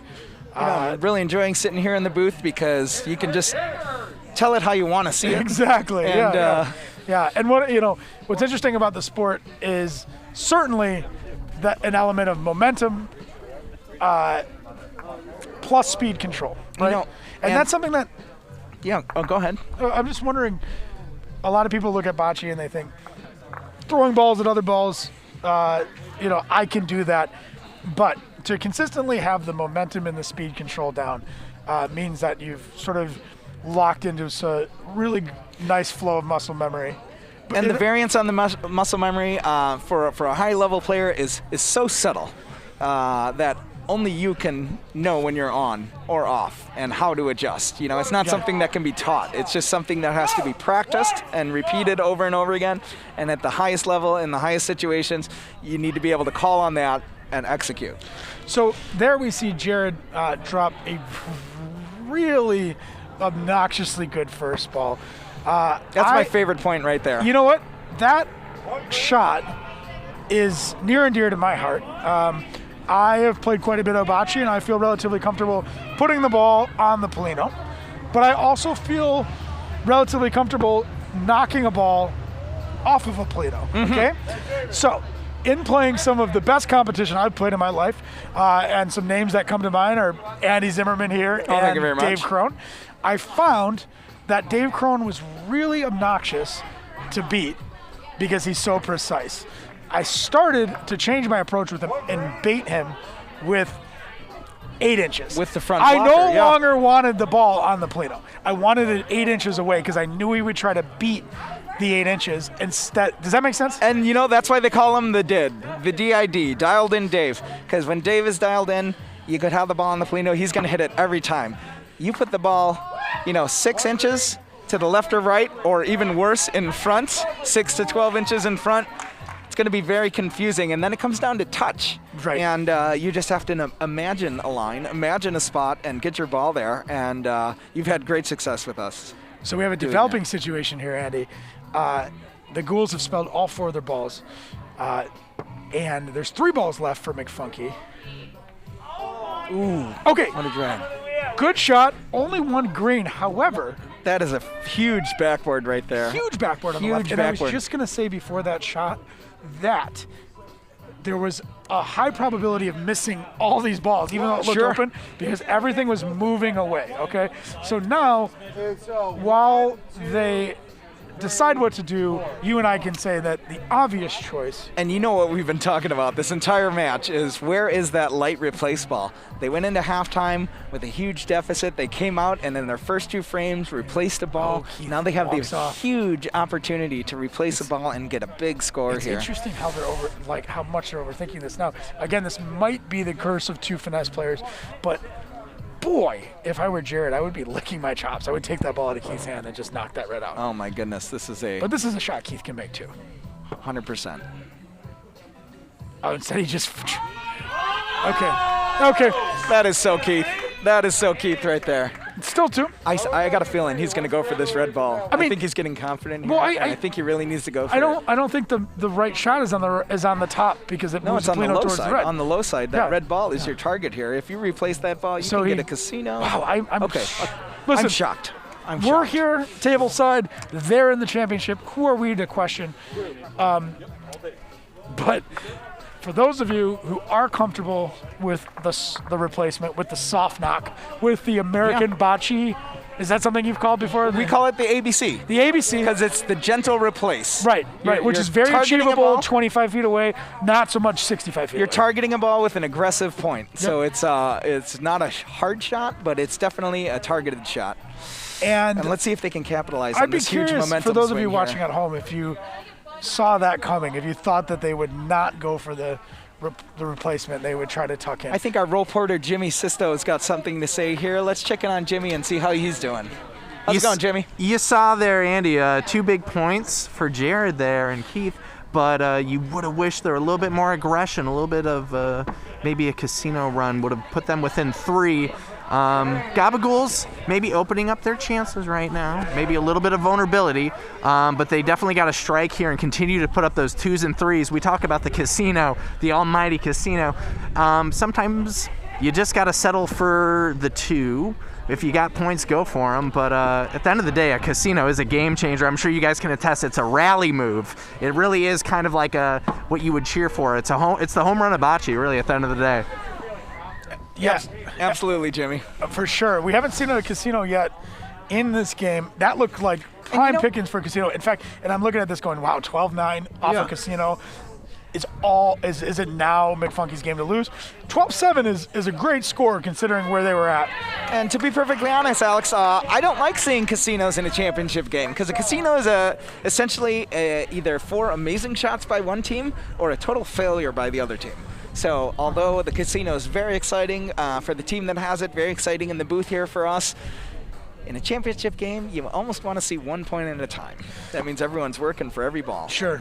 And we did see another great ball by Oh, Kathan, but an even better ball by KY Jelly. bringing it back like Z Cavaricci's. He fits it in. Unreal. Okay. See, Keith is really stepping up to the plate here, looking like championship form like he did last night. I mean, night and day from the first half, and you know, I think both him and Jared have found their groove. I don't know that Drew and Kathan have lost their groove necessarily. It's just great shots against great shots now instead of a lopsided affair. Right. So it'll be interesting to see. Oh, so Kathan goes in with a little aggression. All right. And you know what? I didn't mind the play, but unfortunately for the Gabagools, it was a bad lie, right? And I would have loved to seen a high blocker up there. Go for the point. So but he was kinda leave it high. He was thinking into his ball. Now you got that entire high wall on the brick side wide open. They can throw it up there. And that's not quite enough. That's not it. That's, I think Gabagools are going to get away with a couple points here because well, you know what? They did leave it open. I thought However, that was another going back to our developing. aggressive play thought here, if he knocks that red out, is it 3 green? Well, if he knocks it out, it should be 3. Yeah, if they can it's get that softer ball to placement. stay. In fact, that's my target, and if I miss, I miss short. That middle red between his 2 greens is my target, and if I miss short or on the inside of my left green ball. Oh, no. Oh, no. That could be bad Oh, news. no. That is 1 red. That is the second bust of the game. Both teams have accounted for 1 bust. And I believe it was Keith and Kathan, right? It was. So our 2 top pointers. Yes, exactly. Have sold for going for a finesse shot, and I think they, if they could have heard your advice, they might have targeted that red ball in the back to avoid danger. That's what I was thinking, right? But they didn't, and again, here we are on the sidelines, and it's very easy for us to do, or for us to call with no pressure. Yeah, of course. And if any of the folks out there in oddball land are joining us who are not super familiar with the rules of bocce or the strategy, we are obviously trying to deliver a lot of strategy to you, and it's happening quickly. So if we need to take a step back, we should start by saying that, of course, the object of the game is to be as close to the Plino as possible. Mm-hmm. It's to be closer than your opponent's closest ball. So a ball that's in is closer than your opponent's closest ball. A ball that's out is outside of that. The goal is to have a ball in. In this case, green is in, so red will throw. And I love hearing you say that because we are so invested in this game. We are around it almost every day. So you forget that simple slang terms that you're so accustomed to or even beyond even using because you've gone on to make up nicknames for these slang terms. People at home might not know what we're talking about. So I love hearing that, Alex. Thank you. Of course, yeah, and a lot of people play bocce in their backyard by going red throw, green throw, red throw, green throw, every other. I think that's the way I was taught. Mm-hmm. And it's fine. The difference is, sorry, I'm watching this really fun line. Really fun line by Jared there. That was a real finesse shot. But the difference is the reason for that not being the case is because that just rewards the last ball. Okay? It's true. And in bocce ball, you want to reward the best shot. Take my same line, but slower. I might be thinking already, even though I have 2 balls left, I might be thinking cover here. So the Gabagools have 13. They're 3 points away from a championship. Both of these teams want this championship. They got a point in. They got 2 balls in hand. You got to put it in front. And I don't know if you know this, Alex. This is a weird stat, but 95% of the playing bocce community is in favor of building a wall in front of the Polino. Can you believe that? Wow. How does that make you feel? It makes me feel uncomfortable. Yeah, it feels like you know these people. But building a wall in bocce is a very effective strategy. Now they're going to have to go high side to kind of bend this around because there is absolutely no angle from the low side. So you like that wall? See, I'm looking. Here's what I do now. I start on the absolute lowest side of the court, and I shoot at the strap of. So for those of you who haven't seen the setup before, these are Pack-A-World Pack-A-Bocce courts, invented by a good friend and business partner of mine, Peter Roberts, in Wellington, New Zealand. Peter Roberts is a wonderful business mind and salesman who has revolutionized sport by creating a portable, compactable, safe version of the equipment. That's what we use. We can pop these up in bars and restaurants, on rooftops, Bringing at bocce to the festivals, people for the first time ever. which is super important, okay? So if you look at the setup, you've got these inflatable courts, and I always look at, for me, visually, I need, oh boy, that's not the one. That's not the one. Ooh. Oh boy. Okay, so my thought there is that Drew and Kathan are having so much fun that they just want to keep playing. They could have ended it. They said, you know what? Totally, that was a rare miss. It seemed Jared's like it such a was chill wide open. guy. Let's keep hanging. You know, Keith shaved his mustache. He's way more approachable. I just want to hang out here as long as I can with these guys. Of course. That could be the only reason why they wouldn't have put 2 in there at the end. But what I was going to say was to throw the ball at that strap, let it come back. But you know what? Even the Gabagools are entitled to a brain fart. And those were 2 big stinkies. I think this is going to be a great shot right here.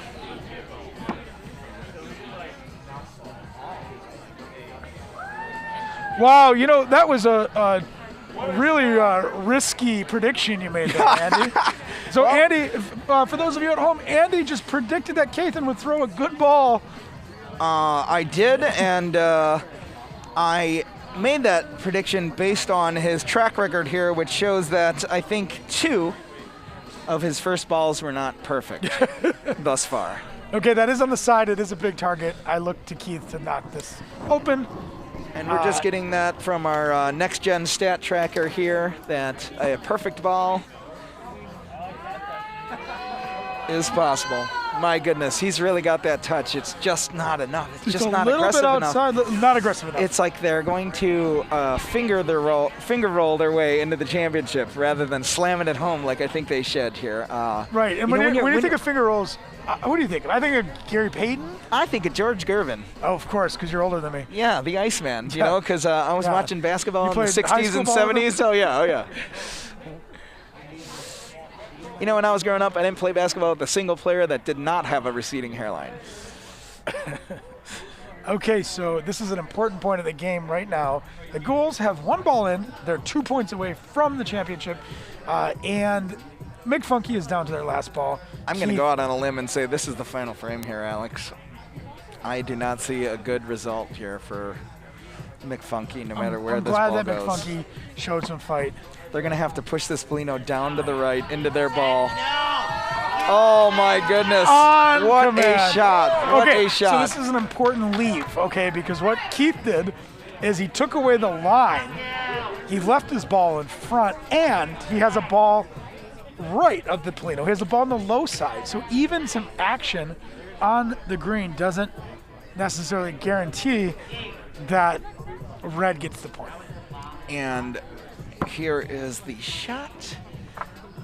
Just like you said, wow. That turned into 2 green. Kind of saw that coming. Yeah, but now got the Polino he on the can take a shot side. at the Polino and walk it back for 2. He sure can. He sure, and he sure wonder should. if he And he knows does. that. Without flinching. Oh, that'll do. That's 1. 1 is enough to get them. I don't know. Your angle's tricky there.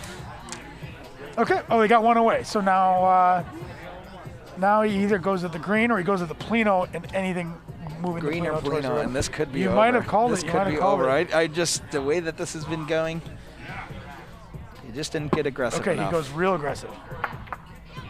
And it's just going to be 1 red. That's going to be 1. red. We are still playing. That's a nice shot by Kathan. Hey, nice aggressive approach. Absolutely. You've got enough of a lead where you take that shot, right? And you know, that's why I thought they were going to win, is because they are so relaxed. They're throwing great first balls. With this lead, this late in the game, they are not afraid to take chances. And, you know, just like a poker tournament, you're going to have to know when to, you're going to pick your spots and when to get your money in and when to gamble and when to make a risk. And they're making all the right decisions. I love that you brought up relaxed, because when you're looking at the body language right now, you're seeing 2 totally different approaches, okay? It's really interesting to watch the body language. Drew and Kathan look like they're taking a stroll in the park. Jared and Keith look like they're practicing calculus. Yeah, absolutely. Really? For the first time. And it is making me nervous. Okay, and here we are. A game point 6 inches directly in front of the Plino, and they are taking finesse shots to try and save this championship game. And that is what got them in this spot in the first place, and that is what could eventually cost them. But we'll see what Keith has in mind here. That is a completely wasted ball. Completely wasted ball. There's nothing that can happen with that because everything's going to fall towards us. Everything's going to fall away from the wall, and that ball is sitting high. Oof. Okay, now he's got a ball behind. What they have, so it's not even going to play though. They're going to have to hit the red ball into the Polino. I mean, I'm trying to give him the benefit of the doubt. This is a here. bad situation here. I'm hoping that they've got aunts and uncles and cousins watching this, and they're saying, "Wow, Alex and Andy are a little harsh," and we're saying, "No, those are just not shots that will work in bocce." There is the pody. There is the pody. Can I clap? Can I clap in the booth? My goodness, our referee is clapping. I'm clapping. That was a fantastic shot. That's a Keith we've been waiting to see. Fantastic shot. We've seen glimpses of it, but honestly, for these guys, maybe they learned a lesson. I saw them in the last semifinals here throwing hot, heavy Rafa and shooting the ball. Right. And they got Very creamed. different. And they got creamed. And now it's almost like they're refusing to. It's like they've abandoned it completely when there is a middle ground there that we've been talking about, we've been hoping to see. But this is a great ball. Unreal. And also shut me up on command because I was saying that was not the approach. I did not think that was the approach at all. And yet, that's why he's the pody. All right, Drew, very aggressive. Goes back. Okay, we're sitting on, looks like looks like just one green.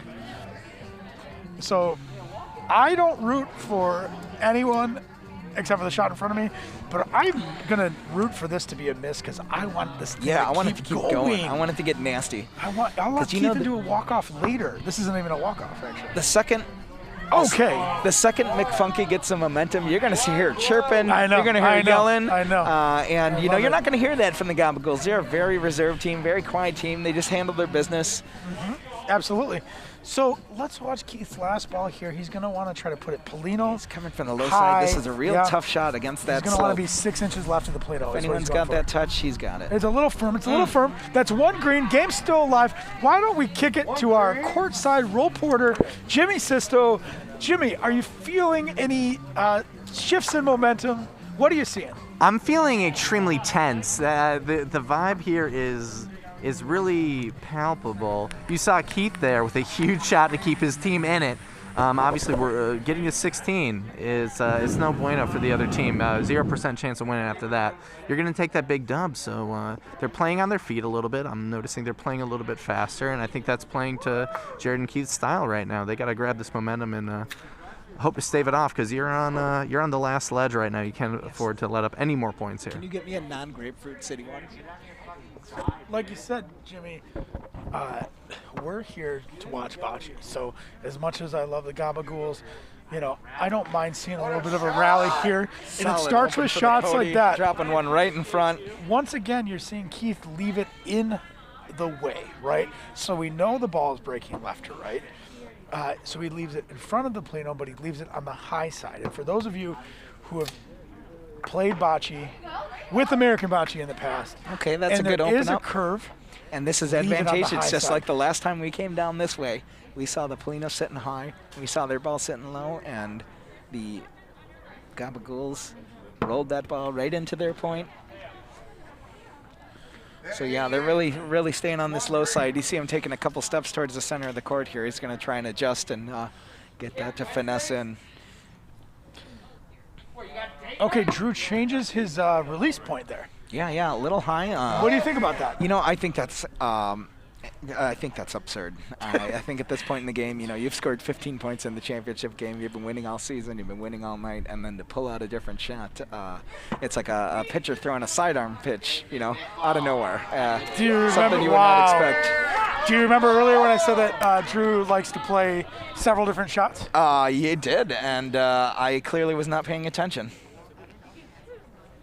All right, so Green's got a lot of balls. McFunky's got 3 balls left. The Gabagools do have the game winner on the board. They still have the game winner on the board. And they are still trying to finesse that. They have no balls left. God, I Gabagoles would've have no loved to see a balls walk left. back there. McFunky has 3-0, and they are finessing game point here. So I think At some it's point, a it's real, going to it's a real lapse in judgment there. Okay. Okay. And now they're down to their last ball. And this is a really tough position because if you do see a if you- walk back, you see a casino. yeah, you could see a casino here, but they have to get that ball out of here or it is over. All right, folks. Keith Young. Complete silence. Looking to keep McFunky alive. Got some comedians in the crowd here. Yeah, Cody. What do you got, Cody? Here it is, Pody. Here it is, Pody, for the game. And it's low! And the Gabagools have won the Thursday night championship. Folks, the Gabagools. Let's give it up for the Gabagools. What a show. Start to finish, control in that game. Going into tonight, we looked at two players that could challenge John Hillebrand for podium this year, and we said both Drew and Kathan were two of those players. And they came out of a 24-team field to win the championship. Let's kick it to Jimmy Sisto live with our Thursday night champions. Looking at Kevin. Guys, I'm with the Gabagoles. That was pretty fucking awesome. I gotta say, I'm sorry, excuse my language. You guys really just kind of took the ball early on, took the momentum of having a big lead and didn't take your foot off the pedal. You said earlier that that was kind of your method, taking it a little bit more seriously. Did that mean taking more time or trusting your gut? Yeah, it was a combination of both, right? So our first game, we started off 11-0, and then we gave them a 9-point comeback, and it turned into a thing that we didn't really expect. We pulled that one off. The next one, again, we started off really hot, 6-0, and then they came back. And again, you know, we knew we needed to kind of keep our foot on the gas because we had kind of slowed up. The next one, we accomplished that. And then when we got here, again, the same thing. We kind of started off hot and then kind of slowed up a little bit. And we looked at each other and said, you know, we got to keep doing what we did in the beginning and not kind of slow up and play defensively. And so that's kind of what our goal was after the half and after they kind of started coming back a little bit. So I think that was kind of what we were aiming for. And, yeah, it worked out.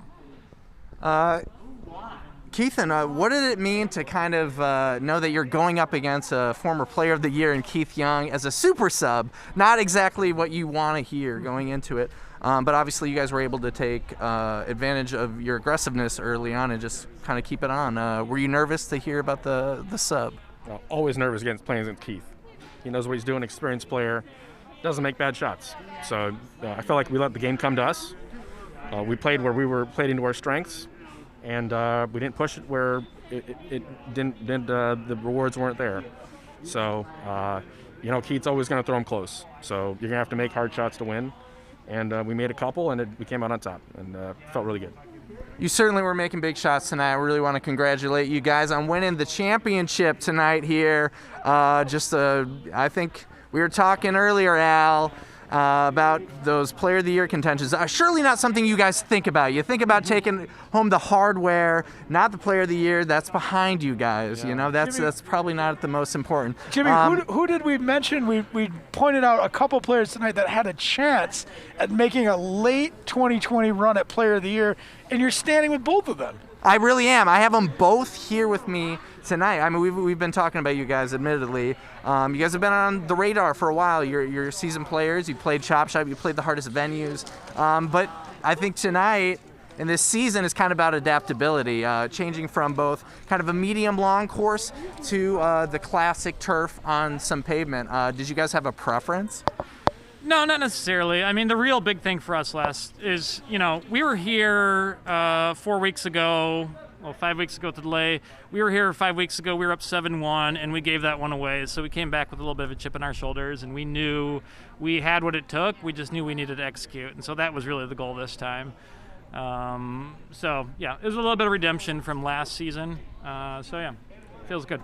You guys looked a little hungry. You came in maybe a little fashionably late, had a little cool demeanor in your eyes. I could tell you guys were serious tonight. Well, you're going to be leaving with some hardware. Congratulations to you guys coming back for the second time in a row. Gabagools, a team to not forget. And by ghouls, I mean scary ghouls like spirits. I'm also R.L. Stein.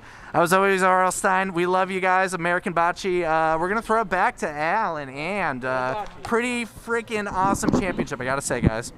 Jimmy, thanks so much for your sideline reporting and your always irreverent humor. Jimmy, we love you, and we hope to do this again with you soon.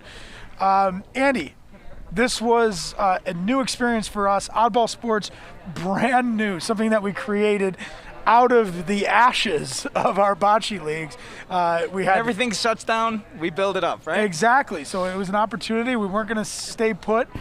We decided to bring some folks together, strength in numbers approach. So excited to get the Shuff.io guys here, Trevor, Kevin Reedy, so many other awesome sports and brands and what we call channels involved in this whole thing. So we really look forward to bringing you more live action with Oddball. In fact, tomorrow night, I'm going to be in Mishawaka, Indiana. Apparently, I'm a broadcaster now. Never done it in my life. And here I am again, Mishawaka, Indiana, tomorrow for the pregame show of the World Wiffle Ball Championship, the 41st World Wiffle Ball Championship. And then on Saturday, Oddball has 2 teams in the field of 40-something. And we look forward to slapping some plastic here tonight at Bridge 410 in Chicago. We saw some great bocce. We saw the greatest bocce from Drew and Kathan. Andy, any parting words for us? Well, I guess, we're like a gabagool. We're wrapping it up here. And it's time to go. And a fitting champion because they really controlled that game from the beginning. From the first Paulino to the first point, had control of that game. They gave up points when they could afford them. Are we going to cut over to the medal ceremony happening live here? Okay, I believe our guys are getting... So the Matt David we spoke about earlier, one of the freshest, funkiest guys in all of bocce, is here with the medal ceremony for Drew and Kathan. Matt David, put some medals on these crazy kids.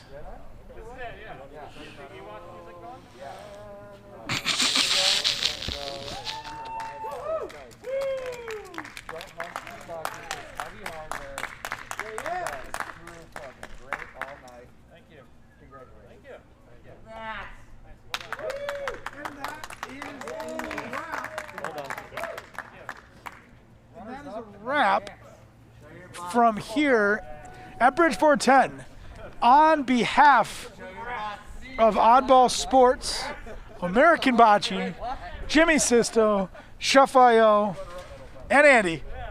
It's been a pleasure. It was a great game. Congratulations to the Gabagools. Can't wait to the next one. Thanks for joining us, folks. Peace and Polino Grease.